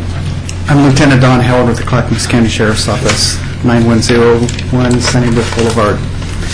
I kind of wanted to respond to some of the discussion that I just heard regarding the fence and the need for the fence, and I can really, truly appreciate the comments this last gentleman has made. I can appreciate that, but I would suggest that there's a lot of complex issues that really need to be considered, and that truly we're talking about a concern that is directly related to public safety, and you should weigh those things, against some of the things like aesthetics. The Sheriff's Office, in maintaining the chain of command and evidence, has to follow some very complicated, complex, far-reaching standards. There's case law, there's statutes, there's accreditation standards, those types of things that drive what we do and how we do it. It's by no means an exaggeration to say that the loss of important evidence can directly impact the public safety concern. It's very obvious to our criminal element that a major portion of whether or not the state can successfully prosecute them is evidence. And it's by no means beyond the realm of possibility that partners in crime arrange to steal evidence to prevent prosecution. We have lost cases in the past, not necessarily because of theft, but any kind of, there are a number of issues that can threaten chain of custody. And cases are won and lost over that issue frequently. It's not an exaggeration to say that murderers have walked out the door of the jail free for lack of evidence to prosecute. So I would recommend that you strongly consider the kinds of standards that we have to meet in order to do our job correctly to protect the public. I have a question for you, and I hope you can answer. Do you typically store evidence outside of the building, or is most of the evidence inside the building? Currently, in our existing facility, there's evidence that is stored outside the facility, but that has created some problems for us. Vehicles that are out in the weather, to loosely explain the standard, attorneys have to have access to evidence in its original condition. And if we can't protect it from the elements, we have some issues there. So I guess my question would go to specifically this facility, not necessarily how you're doing it now. With this facility, would you anticipate that all or most of the evidence that you're storing would be inside the building or left outside? The evidence would be stored within the facility. What would make it difficult to hide the fact of what this facility is all of our equipment, our response vehicles that would be parked outside the facility, outside the walls, that clearly will identify what that facility is. And again, like was mentioned earlier, it's very expensive equipment. So there's two of those issues, protect our equipment plus it reveals our identity. So we're talking really about two different issues. We have the issue of evidence protection, which you're saying most or all of the evidence will be held inside the building. And then the vehicle and equipment protection that's outside the facility, but that's not the evidence. That's your vehicles. Charles, don't you watch CSI? No, I'm just, I want to hear what he has to say. I don't care what they show on TV. Those vehicles do transport evidence to and from. I guess, and this may go a little bit toward the point that Mr. Gifford was making, is that if the protection of the evidence is your primary mission at this facility, and that can be managed within the building, then what you're left with is protection of your vehicles in the parking lot. And then the question at that point for me is, do you need a 12-foot fence to do that? And I'll go back to what I said before. I know from my involvement in jail facility design previously that a person who is determined to get in or out of a fence, a 12-foot fence without any other protection is really not a very secure fence. Can I? Becky Epstein from Set Architects. So there's a few points that I'd like to make. So transferring the evidence inside the building, it's another one of the reasons why we have cameras, is a attorney can say that that vehicle, while they were transferring evidence inside, was left unattended and someone could have tampered with the evidence. So there's many people that are part of the process, and they go back to cameras to say, no, there was always someone by that vehicle, nobody tampered with evidence. So there's the protection of the vehicles, there's also the protection of the evidence while it gets inside.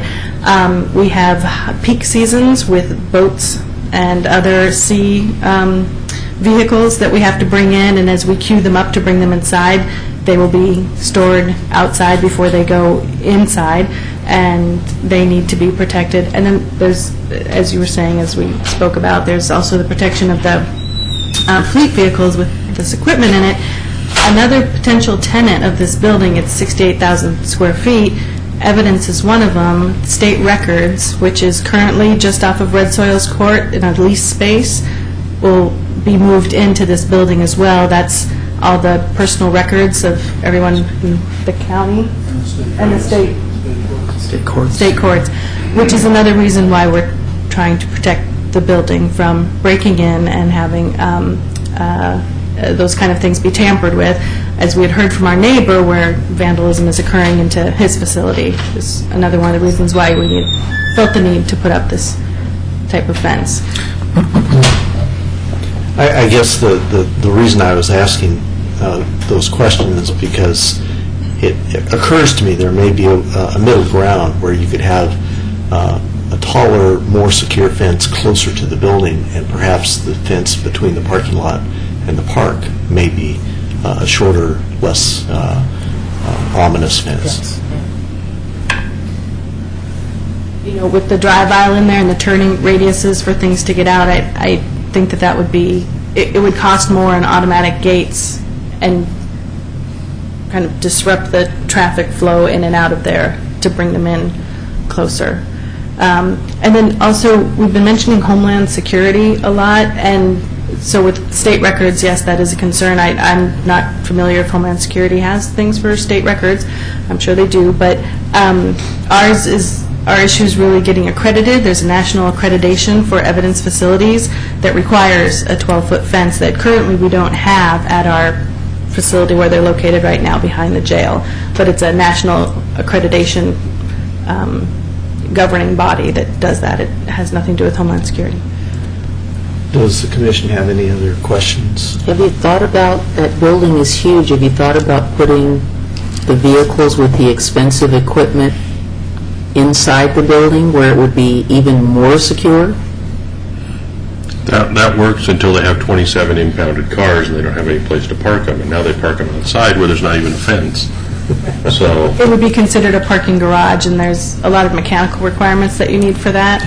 And it, you know, that building is a warehouse, and the areas that we're leasing. Right, so you're trying to adapt a building for something that it never was designed for in the first place, I guess. Oh, no, it's a warehouse. It's large. We could put vehicles in there if we wanted to. I mean, it's just a different approach. Okay. it makes more sense to use it for get the county out of leased spaces, and so they're not paying that and put them in buildings that they own and have it there. Any other questions? So just for clarity, in order to receive accreditation, you will need a 12-foot fence around this evidence building. It's one of the requirements. Does that allow you to get grant money and that sort of thing when you're a part of that? Yes, it does open up some potential avenues for grant funding. It also helps provide some protections in litigation as well. Okay. Okay. Any other questions? Thank you.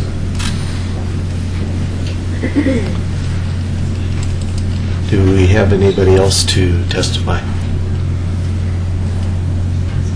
We might give him a second to... Mark might come up again. He's going back. Does the applicant need to rebut any of the comments that were made? I don't think they heard you. I think that was a rebuttal. Okay. But you did receive sort of a less than direct request for a continuance. And the Planning Commission has sort of two choices in response to that request. You can continue the hearing until a date certain and regroup and hear further testimonies from all people and then close the record and make a decision. Or you could leave the record open for 7 days to allow all parties to submit written evidence. An additional 7 days for all parties to submit rebuttal evidence, and then allow the applicant an additional 7 days to submit final written argument. The problem with that 3-week, 7-day extension calendar is that might put us out further than it would if we went 30 days for a continuance. I'm not sure where we're on the 120-day clock. We're at February 15th, and we need to leave time for City Commission review if there's an appeal. So I think, Tony, you had identified a schedule. I think we did have a preliminary discussion with the applicant. That they would be willing to request an extension of the 120 to allow us time on the back end for an appeal. It may be a little easier to address this, to continue this to a date certain of January 14th, and leaving the record open, and then be able to come back. If there are questions that the commission has that they'd like us or the applicant to try and address in that meantime, we would be able to do that and then bring that back for the hearing on the 14th of January. Yeah, I was going to say I'm not going to be here on the 24th, which would be our next meeting, but... Yeah, December 24th probably isn't going to be a very good night for most. No, I wouldn't think so. That's when Santa comes. No, I will have two very unhappy children. If you were inclined to go with that continuance, what you might consider is talking amongst yourselves now and sort of identifying some questions. I don't want you to come to a decision because I think there is some more evidence out there, but if you have additional questions, concerns that staff could use as instructions to work with the applicant in the next 30 days, that would be helpful and maybe make things more efficient when we come back together. So we can deliberate a little bit further to see if there's any more discovery of more evidence that we would need. I think it would be appropriate for you all to have a discussion amongst yourself too. Good idea. You know, if you have a little list of things that are concerning to you without coming to a vote, but just sort of giving us instructions to go forward the applicant instruction, I think we'd all appreciate that feedback. That sounds great. Well, I like that. before we get into discussion, I guess I wanted to get a clarification, and maybe Tony, when we talk about these existing non-conforming fences, the read I got from what you said is that if we approve those, there is no second kick at the can later on when they come back with another facility.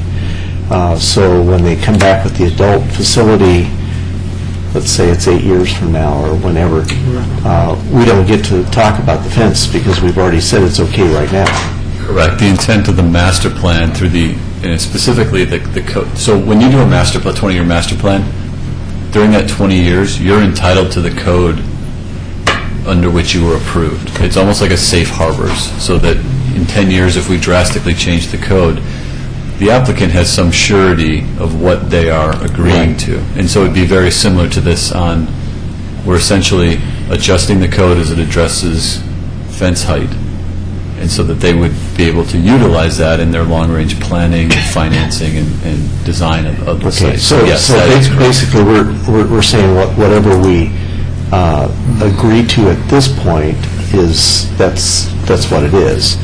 So I guess my question is there a vehicle within our purview of approving or consideration of this master plan to ask the applicant to give us an alternative proposal for future fencing that would bring the fencing into more compliance in the future as part of their future development? Yeah. Certainly, I mean, I think you that's- certainly have that Yeah. discretion. think that's Limiting the reasonable. adjustment. They've asked for an adjustment for Right. X number of fences. So I guess what I'm trying to get to is when they do come back with a proposal to redesign the existing jail and turn it into a juvenile facility, can we say we want to have an opportunity to review fencing in conformance or more closely in conformance with the code? Yes, you could go through here and say, just, we agree with the adjustment for C, fence in C locations. We do not agree with the fence around the juvenile. You can certainly tailor this or to whatever. Right, or what the island. they're asking for and across the board. You certainly have the discretion to reduce that as you see appropriate. Can I make a suggestion? We've got Yes. kind of two issues. We've got the request for the waiver of all the other fences outside of the Silver Oak issue, and we've got the Silver Oak issue, and I think I would like to suggest to my fellow commissioners that we deal with one from column A and one from column B and not commingle them, because I'm in total agreement with what you just said, because that's what I was saying, is that, we need to look at how this is going to be effective over time. So I think if we can steer our discussion to the issue at hand, which deals with specifically with the Silver Oak building, we can give staff some direction, and then we can continue our discussion about all these other fences and also give staff some direction about how to help us make a decision. Because where I'm coming from is I want to see I would like to see a recommendation that is the minimum that is needed for the immediate need right now, not looking at 25 years and saying that fence up there on I, adjacent to Warner Milne, is appropriate to stay there forever and ever, amen. Right. I would like to see, as you're suggesting, some sort of compliance. I definitely don't want to see fences that are bare chain link. I mean, I think they're saying in some places they're going to have powder-coated fencing, but I think there may be, like you, I'm reaching for another alternative. Well, I think, in my mind, where I'm looking to go with this is that I'm very familiar with security fencing requirements, and I understand that if you're trying to protect people from getting out or protect people from getting in, having a decorative fence is just not a viable option. But if there was a way in the future to address this existing non-conformant situation and say, hey, we're going to design this building to create a layer where we've got a neighborhood fence next to the park, and then maybe 20 feet away you've got a security fence, so it mitigates the impact of it. I'm curious, I guess I would kind of on the same line like the applicant to look at alternative fencing proposals for the Silver Oak facility, given the fact that you're looking at a condition right now where you've got an existing facility that looks industrial, but it doesn't look imposing from the park. And even though I have to admit that the picture makes this fence look pretty minimum, but I do know standing out in the park, that 12-foot fence is going to look pretty tall. And so I'd be curious to see a proposal that somehow mitigates the visual impact and without compromising their security. I would agree.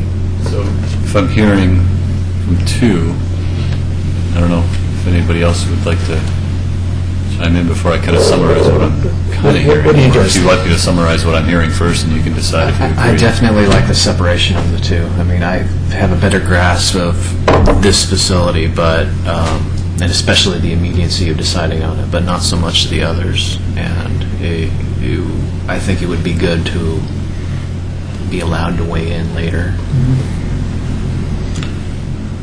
As I was going through the report, Go back and walk all I just saw, other things. I didn't think the level of specificity was sufficient for the landscaping plan and the number of plants that would be placed at whatever intervals they were going to be placed at. I didn't know, I wasn't really aware of what kind of species were going to be used. And, I mean, I don't want to get down into the weeds, pardon the pun, in dictating species, but I think that we should have some vague idea about what that landscaping plan is going to look like. And then, in the other column, when we're talking about the fences throughout the other red soils or this whole master plan area, I was looking at page 22 of the staff report, and maybe this is just my reading of it, I didn't really understand the findings under 1765-71D2. There's a couple of paragraphs talking about that, and then we say that, or staff says that they comply with the condition, and then adjusting the fence height to allow fences which exceed maximum fence height requirements, and adjusting material standards to allow chain link fencing throughout the site, and then there's a paragraph after that. And then you go further down, and there's a sentence that says, the applicant has not demonstrated compliance with this criteria, thus staff recommends only a portion of the adjustments are approved. Staff recommends, and then there's the bullet points. I didn't get that either. And so I think that when we're talking about the overall revision to the entire master plan, I think that needs to get reworked a little bit in terms of, and get clarified in terms of all the fences that we're looking at and whether or not they're actually whether or not, we need to get at whether or not there's a cumulative effect on the fences that are left that we're going to leave non-conforming, I guess. I didn't really think that that was fleshed out. Maybe it's a small thing, but... No, it wasn't clear. I had a question mark next to it, Paul. It's okay. I was going back and forth and back and forth. So, I guess I'm having a hard time probably dealing with the number of fences that are out of compliance and which ones we wanted to choose to go into conformity and which ones we could live with the way they are. And that's going to take a little bit of analysis, I think, as far as where they are, what they look like. Yeah, I didn't walk that. Yeah, I'd almost want to walk around with this thing. I went and drove down to the site, but I didn't. And actually look at the fences and say, well, this one's okay, but maybe this one needs to be lowered a little bit. I don't know. I mean, and we don't want to have, maybe in the future as they get to, as redevelopment occurs, then... Well, and I guess that's my point, is that the fencing that is there today may be appropriate for the use today. Yeah. But as they redevelop the plan according to the master plan and make the changes that are in the master plan, those fences that are there today are probably not going to be appropriate. It would be nice to have the ability to review those fence proposals with the development. So I guess what I'm hearing is we'd like to move forward on Silver Oak and continue the master fence plan. I'm not sure I heard consensus on something. Everyone's talking about I fences just everywhere said I wanted the two issues separated for the purposes of our discussion so that we can think that's a good continue idea. this Yeah. and give staff some direction. That's, I clarified what I said.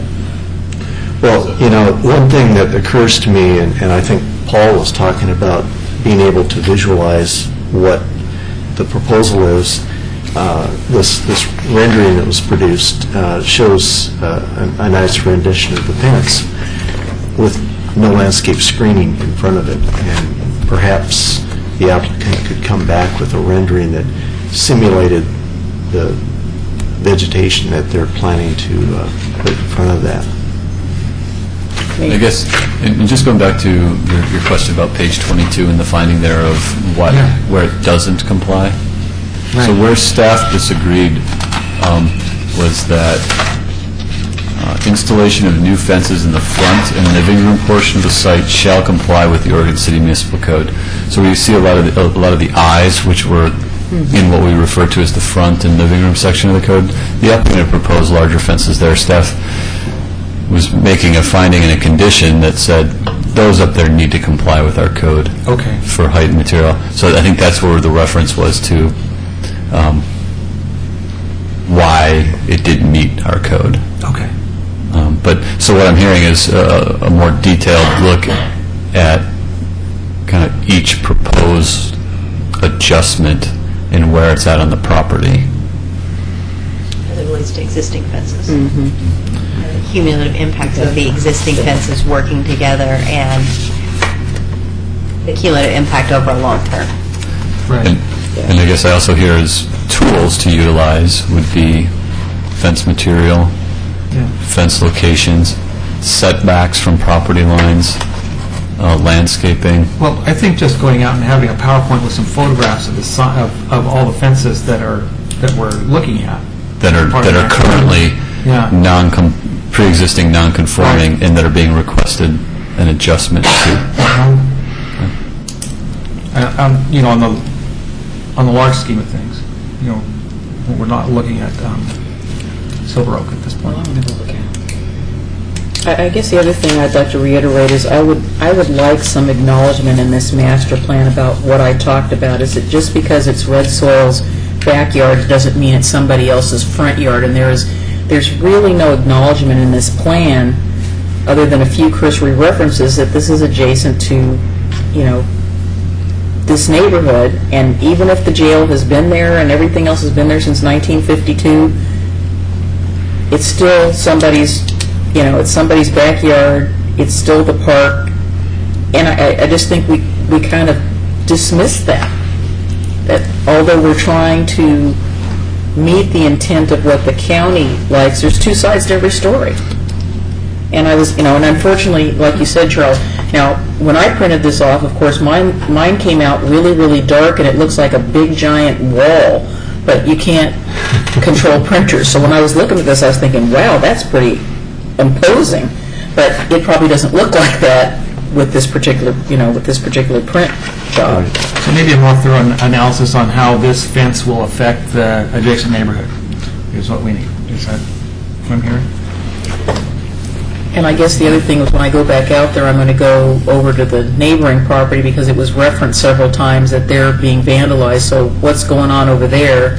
Is it secure in any way? I mean, I don't know. I didn't go over there because I didn't really have time to go to the adjacent property, and I'm not sure I want to be driving over there and then they're saying, "What are you doing over here?" But well, I think there's two sides to the coin.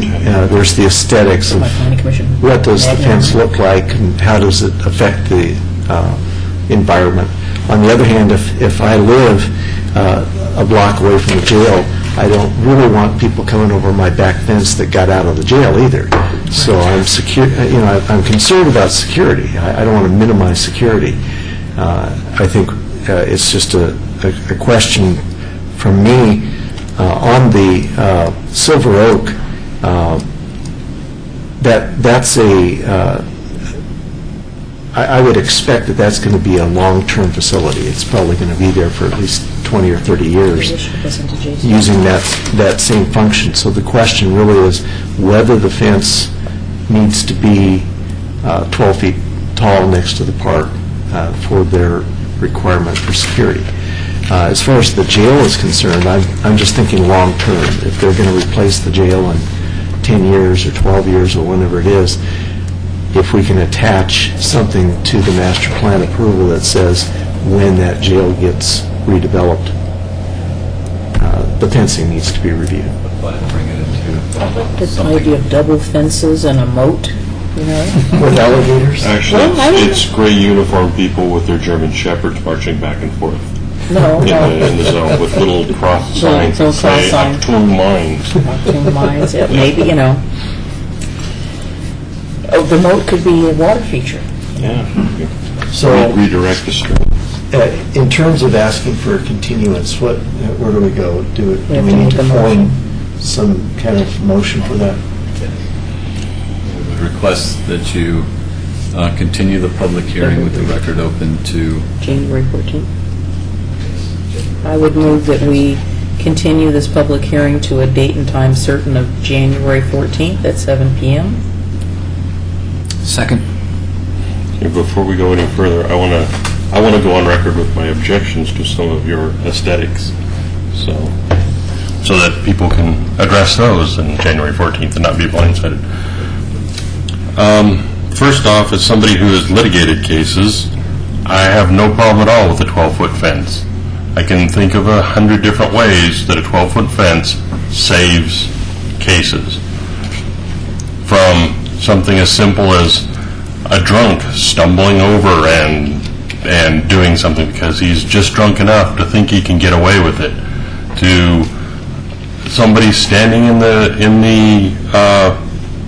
the park waiting for the evidence van with his brother's evidence in it, dashing across the parking lot, punching out the evidence technician, and running away with the bag. Fences stop people from doing that. Even if they cut a hole in it, it still stops them from doing that because they gotta duck in and out. I applaud Mr. Gifford's idea of a living fence. I mean, hawthorn bushes suck. If you ever tried to cross through one, you know that. But the downside of that is this is a park. Those fences are going to eat balls, frisbees, cut up kids who are going to try to go after those balls, frisbees, kites, puppies, whatever. A 12-foot fence keeps them from going over and means that they're recoverable.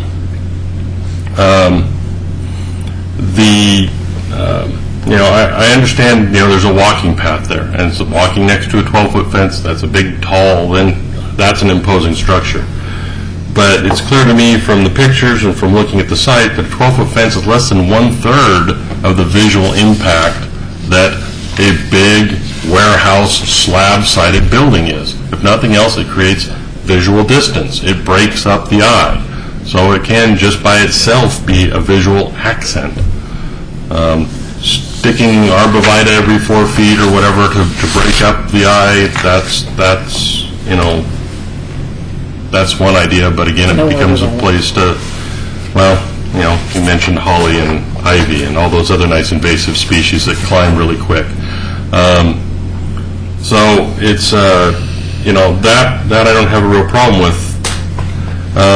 As far as the neighbors and, how impactful this is on them, I'm really tired of hearing about people who complain about the noise who buy a house next to an airport. Oh, goodness gracious, we can't, fire our artillery shells because too many people move next to the 75-year-old artillery range. I mean, that's the truth. Fort Bragg can't shoot their artillery unless they tell everybody for a couple of weeks they can only shoot during the day. Really great for training. Same thing. It's a jail. You knew it was there when you moved there. You knew it had 12-foot fences when you knew there were criminals 25 feet out your back door. Suck it up. Don't hold back. Just tell us how you feel. Yep. I got to be the other side of the coin here. It's everybody. It just. So from my point of view, first off, I think our fence height regulations are insanely low. I mean, if you have a dog and you let him in the front yard and he's going to jump, and now he's in the street. Now you got a dead dog. So, but that's, that's the rules that are there, so we got to deal with them. So anyway, that's where I'm at with this. I think it's an absolutely reasonable request. I think my biggest concern is that we're taking a huge chunk of tax base off the rolls.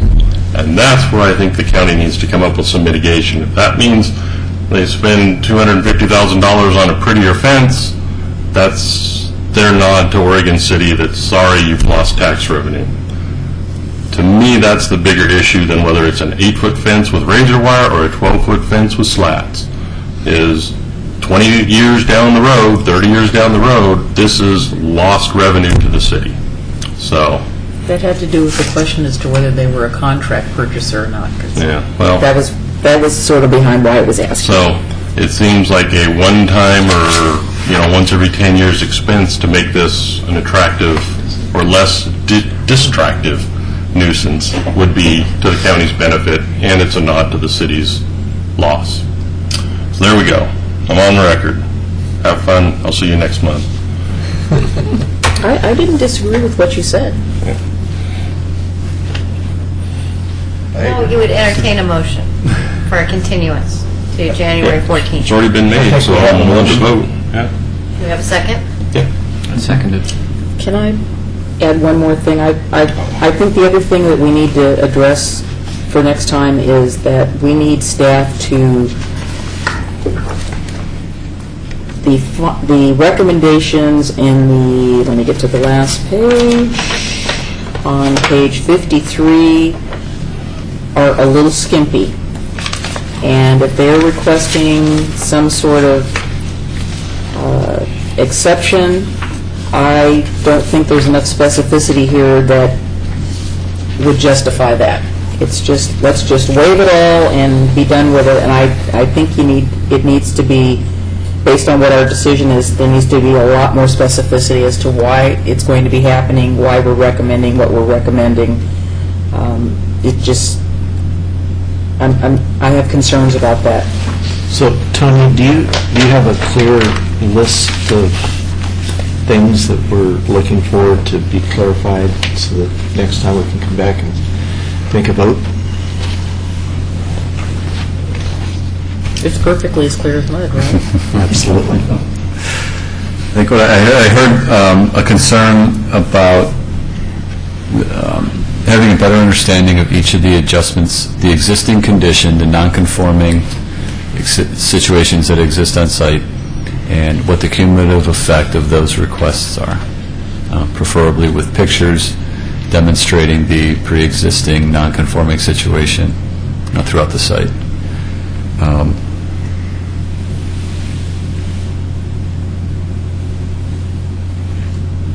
That there's a need to look at other alternatives, acknowledging the surrounding neighborhood and existing conditions surrounding the site, and tools potentially to use are materials, setbacks, location, height, landscaping, as considerations for these adjustments and where they're located on the site.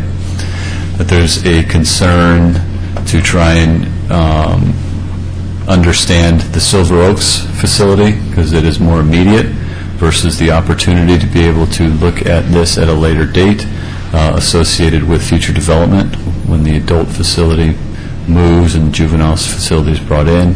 If there's a way to move either more towards conformity or with a better plan that addresses these concerns about the impact on the adjacent property and the adjacent park next to it. Trying to balance, acknowledging that there is an aesthetic component of this as well as a security component of that, and trying to provide how those are going to be balanced and why, and additional findings justifying the conditions. I think Denise, I was probably hearing for why we would be granting the adjustments where we decide to. And some of that will come out of whatever you do decide in the end. We may have to come back and almost come back with findings of fact, potentially, if you don't agree with what we come up with whatever recommendation you do move with. Okay. Does that summarize it? It does for me. Everybody else? Okay, that's great. Yeah, I think realistic-looking exhibits, you know, we have the drawings. I want to see what the fence really looks like. Clarity in each of these situations as to what's there and what you're approving. Well, most importantly, the Silver Oak side, too, where it faces the park. So what's our How the magic trees look, how number? the fence will look, and all that stuff. We have 6 commissioners currently, Yes. and so our quorum is 5? 4. Okay. So if 4 or more of us get together, we have a meeting. Yes, but if, I would request if you do visit the site or you go do contact others, you know, we still are all under public Oh, yeah.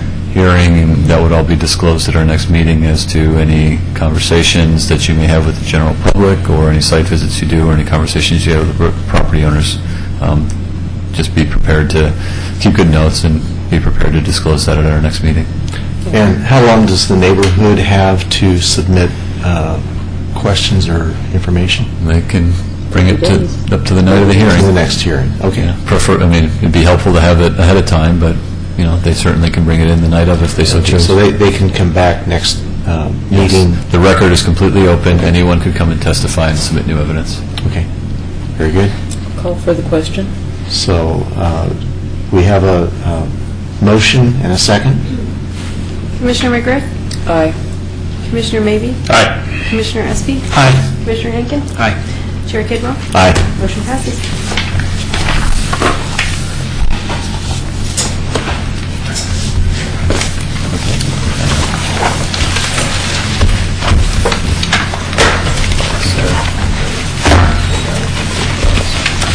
Okay, Tony, do we want to continue or take a break? It's up to you. If you guys would like a 5-minute break, we can certainly do that. Anybody want a break? I'd like to hit the restroom real quick. Let's take a 5-minute break. I'm concerned.